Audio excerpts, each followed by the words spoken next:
Covid-19, la Côte d'Ivoire a réceptionné ce jeudi 2 septembre 2021 plus de 100 000 doses du vaccin Johnson & Johnson en présence du ministre de la Santé, de l'Hygiène publique et de la couverture maladie universelle Pierre Demba et du ministre d'État, ministre des Affaires étrangères, de la diaspora et de l'intégration Kandia Camara. Ce lot de vaccins est le fruit d'une franche collaboration entre la Côte d'Ivoire et ses partenaires financiers.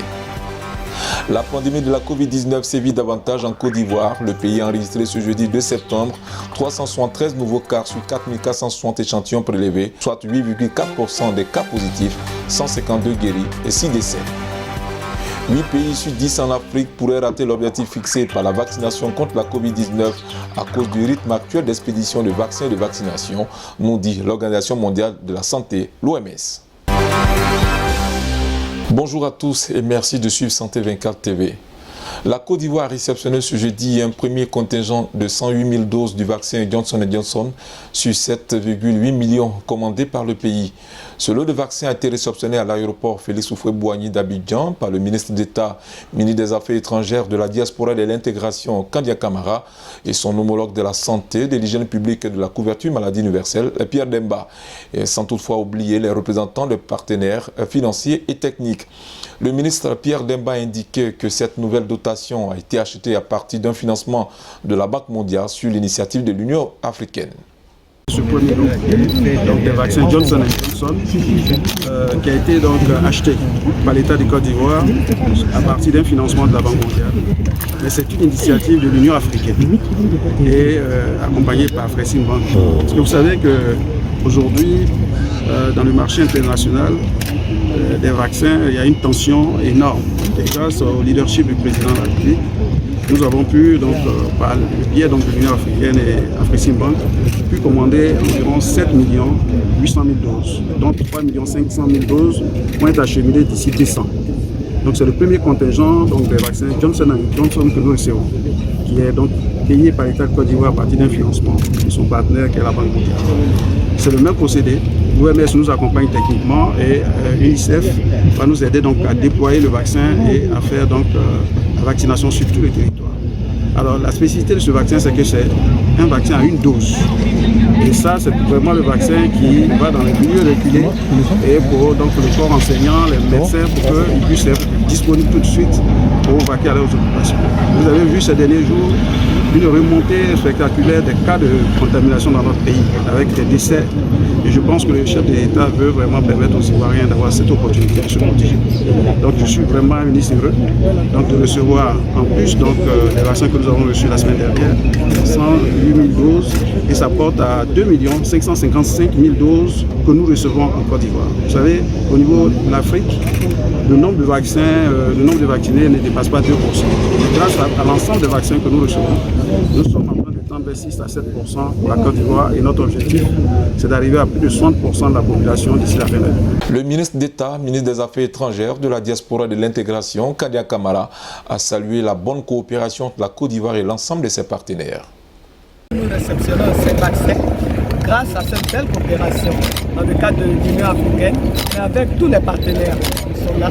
Vous avez l'OMS qui est là, vous avez Afrexim Bank, vous avez l'UNICEF, et pour les autres dons que nous avons reçus par le passé, je voudrais dire merci au président de la République et merci à nos partenaires.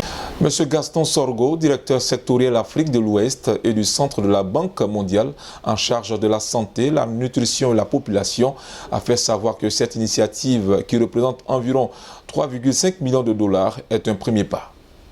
Cette initiative est un premier pas dans le sens d'accompagner encore ces efforts qui sont à croître davantage. Notre défi, c'est maintenant comment faire pour déployer ces vaccins. Sinon, actuellement, dans un premier lot de 7,5 millions de vaccins qui ont été commandés, ce sera 3,5 millions qui seront financés au travers de la Banque mondiale, toujours à travers le gouvernement, parce que ces financements, c'est pour le gouvernement ivoirien. Et c'est lui qui décide donc de les affecter à l'achat des vaccins pour 3,5 millions de vaccins. Et ça représente au total environ 3,5 millions de dollars en vaccins qui vont arriver, comme disait le ministre, entre maintenant et décembre. C'est un premier pas. Et cela se passe bien sûr sous l'initiative de l'Union africaine qui a déterminé que l'Afrique doit atteindre une couverture de 60% et pas rester dans les 20% comme on le pensait au départ. Pour atteindre 60%, il faut beaucoup plus d'efforts. C'est pour ça que l'Union africaine a mobilisé African Bank en tant que structure d'appui qui a donné la garantie pour permettre qu'effectivement les négociations avec les fournisseurs puissent s'enclencher et qu'ensuite donc les financements puissent venir pour appuyer les différents pays. Et cette nouvelle quantité vient renforcer le dispositif mis en place par les autorités sanitaires du pays pour freiner l'élan de la pandémie qui connaît une vague importante de personnes infectées. La Côte d'Ivoire a enregistré ce jeudi 2 septembre 2021 373 nouveaux cas de Covid-19 sur 4 460 échantillons prélevés, soit 8,4% des cas positifs, 152 guéris et 6 décès. À la date du 2 septembre, on compte 56 521 cas confirmés, dont 54 154 personnes guéries, 451 décès et 1916 cas actifs. Le 1er septembre, 17 929 doses de vaccins ont été administrées, soit un total de 1 387 952 doses du 1er mars au 1er septembre 2021. 8 pays sur 10 en Afrique pourraient rater l'objectif fixé par la vaccination contre la Covid-19, selon l'OMS publié jeudi 2 septembre. Il était question de vacciner 10% des groupes les plus vulnérables contre le Covid dans chaque pays avant la fin du mois de septembre. Des nouvelles données recueillies par l'Organisation mondiale de la santé montrent que 42 des 54 pays de l'Afrique, soit près de 80% du total, risquent de ne pas atteindre l'objectif fixé par la vaccination contre la Covid-19 si le rythme actuel d'expédition des vaccins et de vaccination se maintient.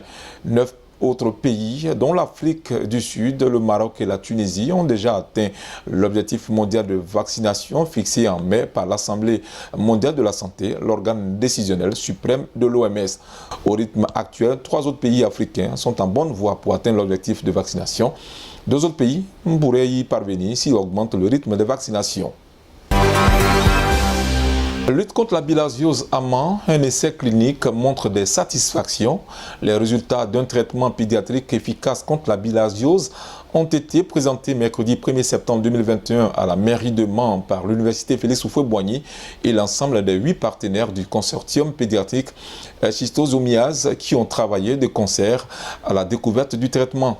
Il s'agit de la restitution des résultats de la phase 3 de l'essai clinique sur la formulation adoptée au traitement de la bilharziose chez les enfants de 3 mois à 6 ans et qui s'est avérée la plus efficace et la plus sûre.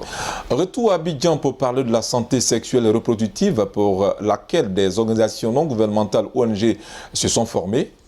Au total, 40 employés des structures impliquées dans la lutte contre les violences basées sur le genre, la promotion de la santé sexuelle et reproductive et la Covid-19 sont en formation depuis le 31 août 2021, ce jusqu'au 3 septembre, au siège du Bureau international catholique de l'enfance au Plateau.